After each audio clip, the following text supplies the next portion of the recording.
let's begin tuning into your breathing just to get a baseline of how you're feeling and then bring our attention into the regions we want to focus on during the Pilates work.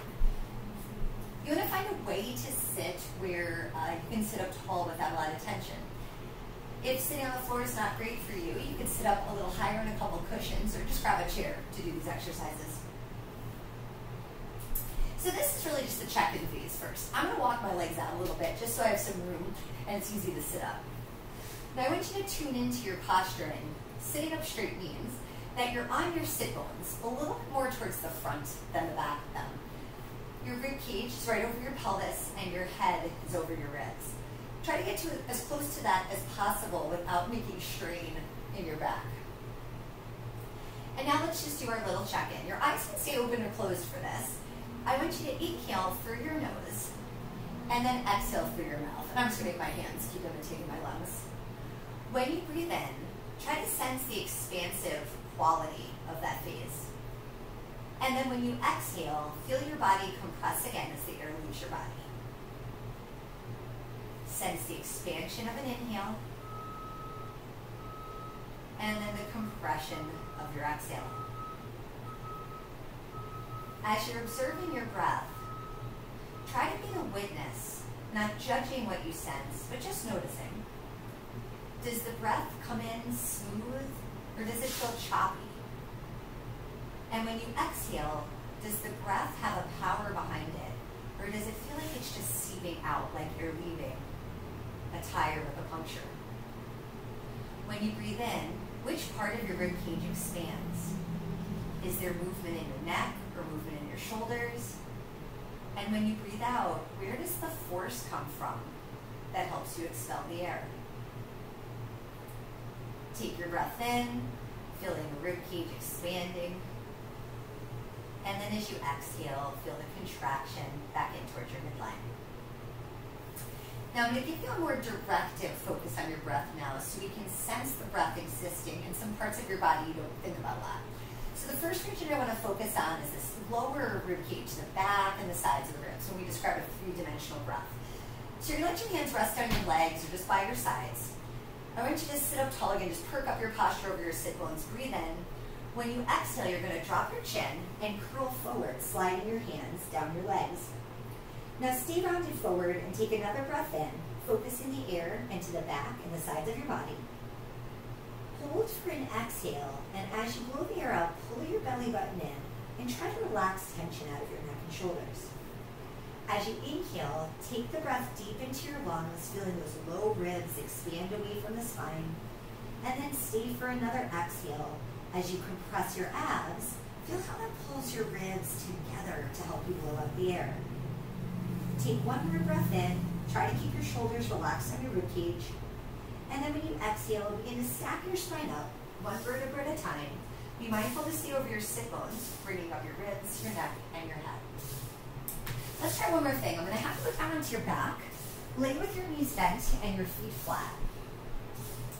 And then using your hands, I want you to find your fingertips.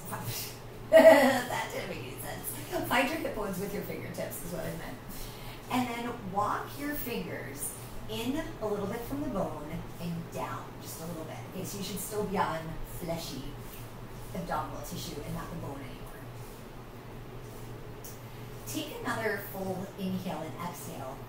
When you blow the air out, blow out through your mouth like you're blowing out a candle on the ceiling. Just a smooth, steady breath.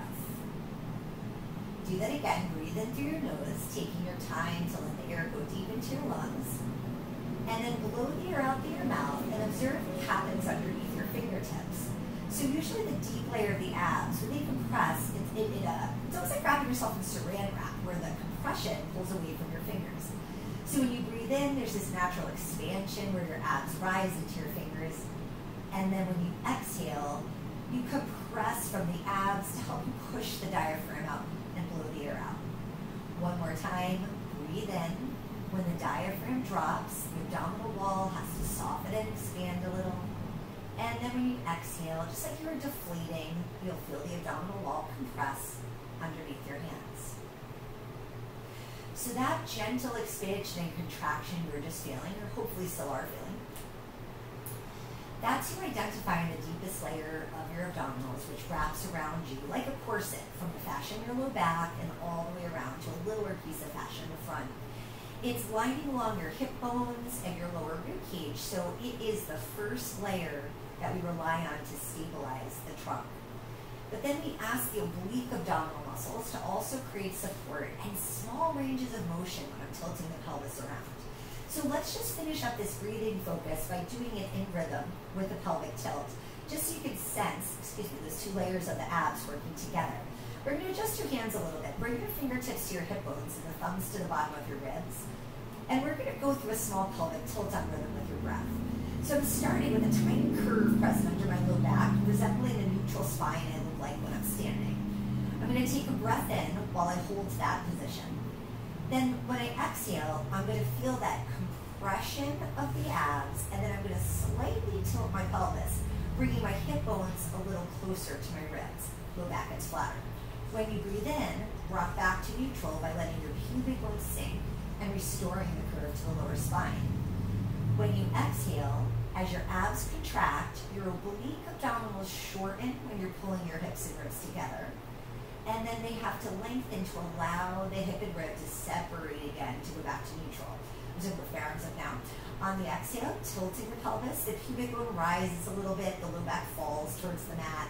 When I inhale, the pubic bone falls and that natural arch comes into the lower spine.